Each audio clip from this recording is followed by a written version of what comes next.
수요 예배에 오신 여러분 사랑합니다. 오늘은 이렇게 인사하겠습니다. 옆에 분들과 우리는 모두 변합니다. 우리는 모두 변합니다. 네, 우리는 모두 변합니다. 이것이 소망이라면 믿으시겠습니까? 감사합니다. 네, 우리에게는 많은 오늘이 있습니다. 주어진 하루하루가 있습니다. 사랑이 어떻게 변하니? 라는 카피가 있죠. 사랑을 잃은 상처로 오늘을 놓아버리고 싶은 날도 있고, 믿었던 상사에게 배신당해서 등 뒤에 칼을 꽂힌 것 같은 날도 있습니다. 취업 사기, 이런 거 들어보셨죠? 저도 사업을 했었지만 사업을 하다 보면 국가의 정책이 바뀌어서 나의 손을 떠나 버린 것 같은 통제 불가능한 재앙 같은 일들이 쏟아지기도 합니다. 더 이상 살아서 무엇 하나 하는 날들도 있습니다. 그저 오늘을 놓아버리고 더 이상 살고 싶지 않을 때가 있습니다. 나의 세상이 무너져 버린 것만 같은 시간도 있습니다. 동시에 우리는 살고 싶을 때가 있습니다. 살아야겠다고 다짐하는 때가 있습니다. 부모님은 자녀를 보았을 때, 또 부부는 배우자를 보았을 때가 그럴 겁니다. 2017년 1월에 엄마가 돌아가시고 나서 저에게 유일한 의지자는 남편이었는데 그해 4월에 남편이 폐암 3기 진단을 받게 됐었습니다. 그때 처음으로 하나님을 원망했어요. 이건 아니라고, 이렇게 하시면 안 된다고, 이러시면 안 된다고 처음으로 대들었습니다. 한 사람이 사라졌는데 반년도 안 되었는데 이럴 수는 없는 거라고 욕할 수 있었으면 욕을 했을 겁니다. 저는 사실 같이 죽어야겠다고도 생각했었습니다. 물론 그 진단은 재검사를 통해서 오진이라고 되었고, 대신 한쪽 폐는 반 이상이 이미 굳어져 있다는 사실을 발견하는 귀한 시간이 되었습니다. 지금 그분은 살아계십니다. 네, 살아야죠. 그런데 제가 정말 살아야겠다고 생각한 순간이 있었습니다. 그것은 시편 118편 17편에 내가 죽지 않고 살아서 여호와께서 하시는 일을 선포하리로다 하는 이 말씀을 읽으며 묵상했을 때입니다. 하나님께서 맡기신 일, 하나님의 사명을 붙드는 한 순간이 있었습니다. 그 시간에 정말로 살아야겠다라고 생각했습니다. 그리고 또 한 번 제 인생에 살아야겠다라고 생각한 날이 있는데, 바로 고린도전서 15장에서 부활에 대하여 논하는 오늘입니다. 예수 그리스도처럼 부활체를 입는다. 그런데 이것이 죽은 자와 산 자 모두가 경험한다. 우리 모두는 반드시 변한다.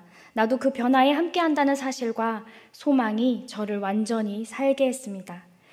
여러분, 우리 죽어서든 살아서든 예수님과 부활체를 입고 마주하고 싶지 않으신가요? 오늘 우리 모두가 그 부활을 깨달아 아는 시간이 되기를 소망합니다. 우리는 이번 주일에 부활의 기쁨을 다시 한번 기억하게 되었습니다. 온 교회 공동체가 공식적이며 공개적으로 예수님의 구속 사역에 대한 사건을 상기하는 시간을 가졌습니다. 그날 부활하신 것이 아니기 때문에 그날 자체를 기념하고 특별하게 여기는 것이 아니고, 예수님께서 부활하심으로 구속의 역사를 완성하셨다, 이것을 기억하고 기념하는 것입니다.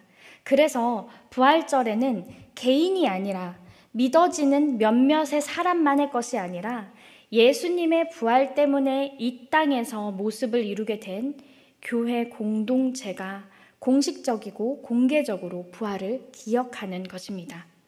이 날에는 교회 내부와 외부적으로, 그리고 세상 밖을 향하여 선포하고 감사하는 날입니다. 그래서 지금 우리는 그런 주일을 보내었고 또 이어서 매일을 살다가 오늘 수요 예배에 함께 하고 있습니다. 단순히 성경의 기록으로만 보면 33년이라는 기간을 통하여 이루어진 것만 같고 공생애로 치면 3년에 이루어진 것 같은 이 구속 사건은 이전의 선인들을 통하여 구약에 예언된 시간까지를 생각하면 수천 년, 최소 2000년 이상의 기간을 통하여 이루어진 역사입니다. 예수를 믿은 신자는 매일을 살아갈 때 주일만 다가오면 과연 저절로 기뻐질까요? 부활주일이 되고 성탄주일이 되면 저절로 설레고 저절로 기분이 좋아질까요? 저는 성찬식이 있는 날은 그런 마음이 있습니다. 세례를 받기 전부터 부모님께 그렇게 훈련을 받았기 때문입니다. 일주일은 특별히 더 회개하고 또 안 나가던 새벽 예배도 나가면서 성찬을 기념하기에 합당한 자로 주일에 서게끔 중학생 이전부터 그렇게 훈련을 받았습니다. 그리고 정말로 성찬에 함께 할 수 있는 하늘 백성이 되었을 때 그 주일은 매주 기다려졌습니다. 그것은 지금도 마찬가지입니다. 우리에게 성탄절은 우리가 뭔가를 하지 않으려 해도 일단 행사들이 우리를 강제로라도 기쁘게 합니다. 아기 예수님의 탄생을 축하하면서 또 남의 생일인데도 우리의 생일처럼 선물도 챙깁니다. 외부적인 기쁨이나 마음의 동요가 분명히 있습니다. 그런데 그 예수님도 계속해서 내 안에 아기로 태어난 채 남겨두고 더 성장하지 않는다면 어떨까요? 여러분의 마음에 그 예수님은 작년 12월 성탄절의 아기 예수님으로 남아 계십니까? 아니면 그 예수님이 세상의 통치자요, 만물의 주관자요, 이제 부활을 통하여 죽음을 이기신 주권자요, 우리 인생의 최종 결정권자임을 인정하고 전심으로 모시고 계십니까? 오늘의 말씀들은 그 예수님과 우리 신자가 분명하게 관계가 있다고 하십니다. 우리를 위하여 이 구속 사역을 이루셨다고 하십니다. 그리고 그것의 최종은 부활을 통하여 승천하심으로 이루심을 알려주십니다. 부활하신 날 예수님에게 가장 잘 듣고 가장 잘 배웠던 여인 셋이 있었습니다. 제자들은 도망갔지만 여인들은 그날을 기억했습니다. 그러나 그 여인들도 날은 기억했을 수 있지만 부활을 진짜로 믿어서 간 것은 아니었죠. 시체를 닦을 향품을 챙겨간 것을 보면 알 수 있습니다. 예수님은 처음부터 죽고 나서 부활할 거라고 그렇게 말씀하셨습니다. 그런데 제자들도 그 음성을 직접 들어서 배운 사람들도 믿어지지 않고 믿기 어려운 일이었습니다. 배워지지 않는 일이었습니다. 그런데 하물며 우리는 얼마나 더 어려울까요? 바울이 고린도전서 15장에서 이 부분이 여전히 잘 안 믿어지는 거다. 그것이 당연하지만 그러나 믿어야 할 것이다 라고 가르쳐주고 있습니다. 15장은 특별히 58절까지 있는데 전체가 부활을 이야기하고 있습니다. 오늘이 그 마지막 부분입니다. 사도 바울은 이 모든 복음에 대한 핵심 내용에 대하여 나도 받은 것을 너희에게 전한다 라고 말합니다. 내가 만든 것도 내 신학도 내 이론도 아니다. 내 것을 전하는 것이 아니고 나도 받은 것을 전하는 것이다 라고 합니다. 성경에 이미 말씀하신 대로 그대로 죽으심과 부활이 이루어졌습니다. 이것을 전하며 이 모든 것이 역사적 사실이라고 말합니다. 그럼에도 부활은 우리에게 너무 낯설게만 느껴지기에 잘 모릅니다. 잘 알아지지 않습니다. 느껴지지 않습니다. 십자가의 고통, 죄인의 비참함은 우리 안에 죄성 때문이라도 그 어떤 감정들이 느껴집니다. 그러나 부활은 전혀 다릅니다. 그런데 이 부활이 주는 강력한 것이 있습니다. 사도신경에서도 우리가 고백하듯이 우리의 믿음을 더 굳건하게 하고 우리의 하루를 소망으로 살게 하는 힘이 바로 그것입니다.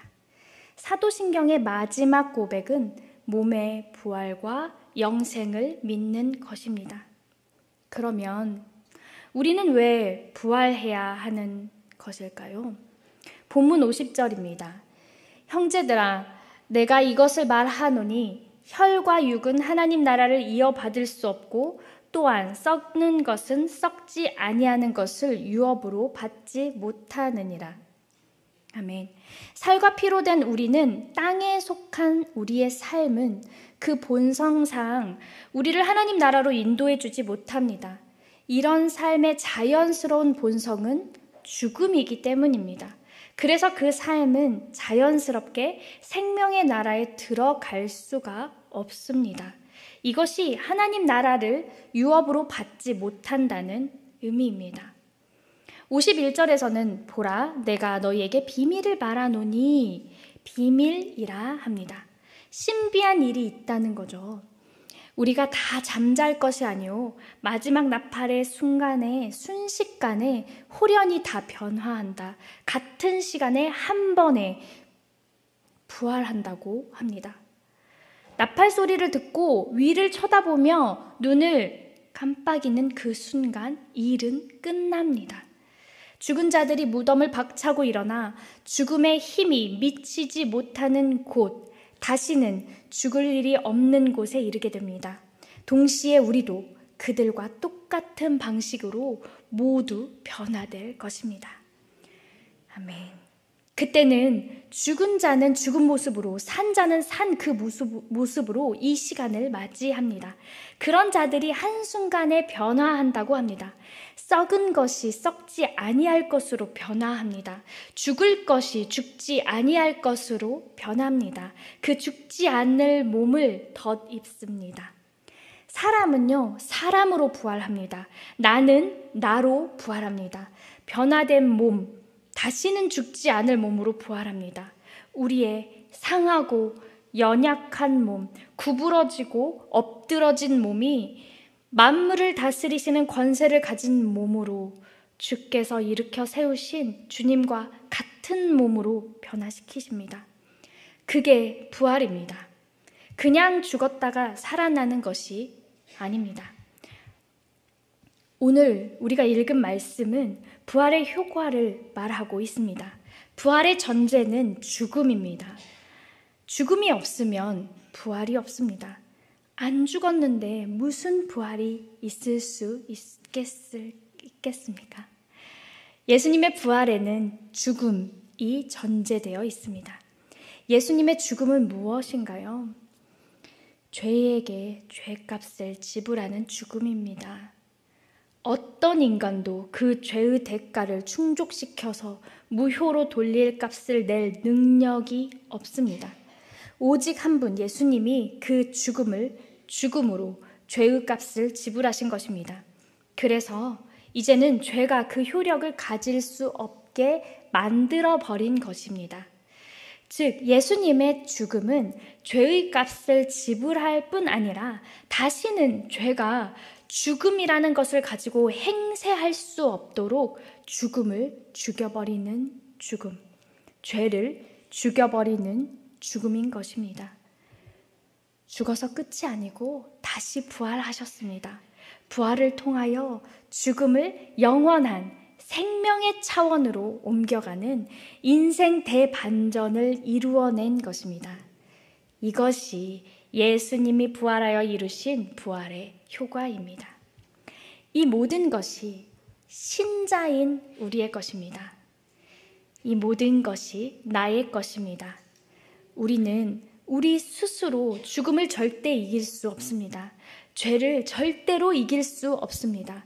그러나 예수님이 죽음으로 값을 지불하시고 예수님이 죽어서 우리의 죽음을 죽였고 나의 죽음도 죽였습니다.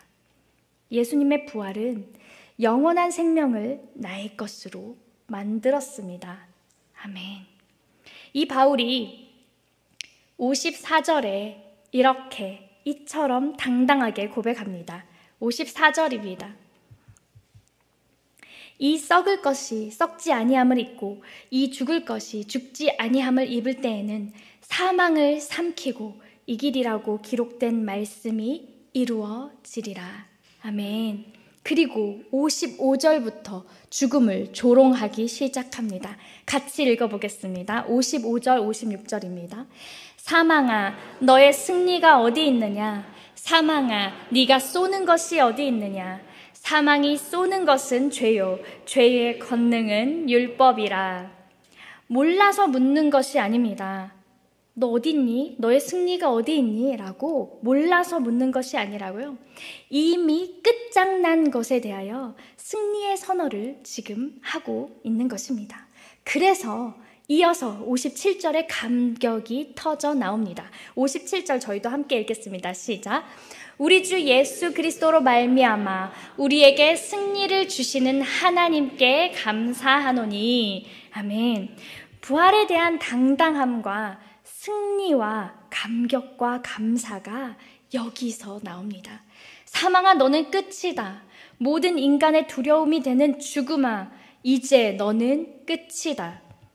죽음은 우리 인생에서 반드시 지나가는 것이기에 사실 모든 인간이 두려워합니다.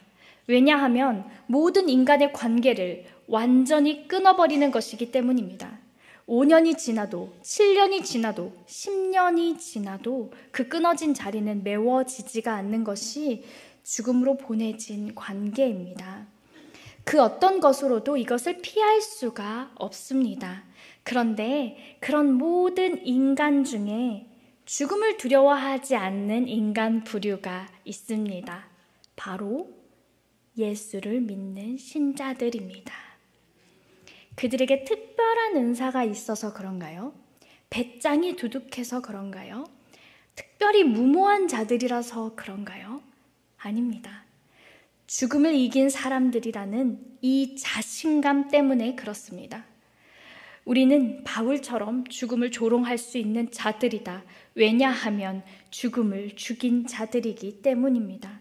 그 죽음을 죽였을 뿐 아니라 그 후에 영원한 생명을 확보한 사람들이기 때문에 그렇습니다. 그래서 우리는 감사합니다. 그래서 드디어 마음껏 감사합니다. 사도 바울이 왜 이렇게까지 부활을 길게 이야기했는가? 딱 한 가지의 목적 때문입니다. 58절 결론입니다. 함께 읽겠습니다. 그러므로 내 사랑하는 형제들아, 견실하며 흔들리지 말고 항상 주의 일에 더욱 힘쓰는 자들이 되라. 이는 너희 수고가 주 안에서 헛되지 않은 줄 알미라. 아멘. 그 목적을 쉽게 두 가지로 풀어주고 있습니다. 첫 번째는 견고하고 흔들리지 말자. 그럼 어떤 것에 견고하고 흔들리지 않는 것인가? 예수는 부활하셨고 우리도 나도 부활한다. 부활은 반드시 있고 우리는 부활로 영원한 생명을 얻는다. 부활을 믿고 고백하고 받아들이는 이 믿음에서 견고히 서고 흔들리지 말라는 것입니다. 이것을 믿지 않는 사람들이 참으로 많습니다. 현대에도 몸의 부활을 믿는 그런 무식한 자들이 있어? 라는 미혹자들이 많은 시대입니다. 누가 뭐라 하고 어떤 논리를 가지고 어떤 문화를 가지고 부활을 부인하거나 부정하거나 그럴지라도 절대로 넘어지지 말라고 이야기합니다. 내 안에 어떤 생각이 내 속에 생길지라도 흔들리지 말라는 것입니다. 내 안에 내가 안 믿으려 할 때에도 나는 믿겠다. 이것을 하라고 합니다. 이것을 부활신앙이라고 합니다. 이것을 고백적 부활신앙이라고 합니다. 이 단어는 전 총장님이신 정창균 총장님이 이번 부활주일 설교를 통해서 붙인 이름입니다. 부활 때문에 내가 있습니다. 나는 부활을 믿습니다. 이 고백이 저와 여러분 모두의 고백이기를 원합니다.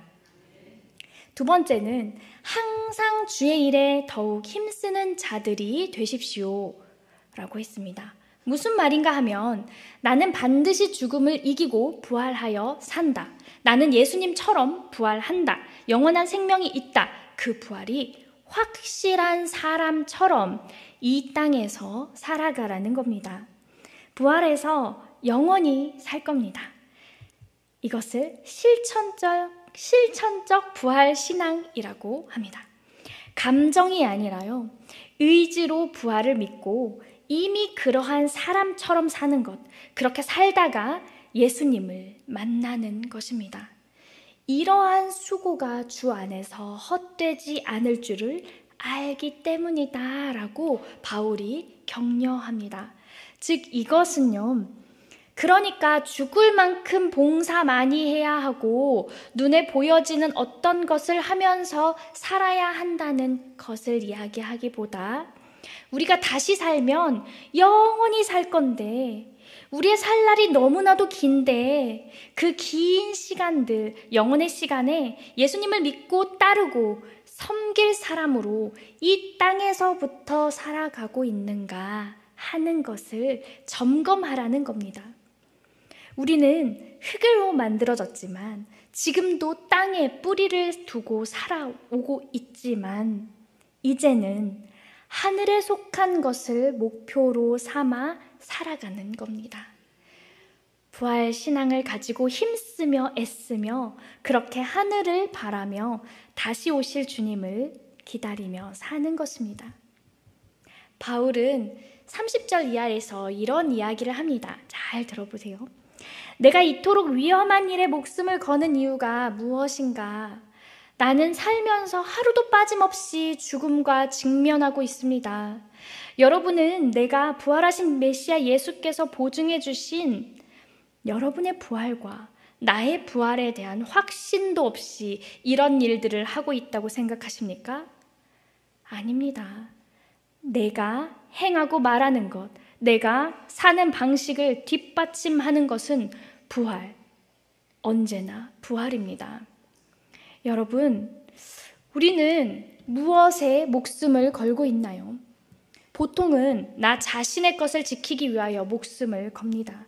그런데 사도 바울은 부활하신 주님을 위하여 목숨을 내놓고 신앙과 삶을 지킵니다. 그렇게 살아갑니다. 그렇게 소망 가지고 오늘도 살아가는 겁니다. 신자에게 부활이 없다면 우리는 하루에도 몇 번씩 죽을 일밖에 없습니다. 무엇을 해도 죽지 못해 사는 인생을 살아가게 됩니다. 그런데 우리가 죽지 않고 살아야 하는 이유가 있습니다. 우리의 세대에, 우리의 삶에 순식간에 변화될 부활의 그 날과 예수 그리스도와 함께 영원히 살 그 날이 분명히 존재한다는 것입니다. 그 믿음과 소망을 가지고 살아가는 저와 여러분 모두가 되시기를 간절히 소망합니다. 아멘. 부활이 예비된 사람처럼 그런 사람답게 살아갑시다. 기도하겠습니다. 사망아, 너의 이기는 것이 어디 있느냐 하는 바울의 말처럼 우리는 죽음을 죽였습니다. 예수님의 부활로 우리는 영원한 생명을 가진 자입니다. 그러니 세상에 기죽지 않고 비겁해지지 않고 당당하게 승리자의 모습으로 살다가 주를 마주하게 하옵소서. 감사드리며 예수님의 이름으로 기도합니다.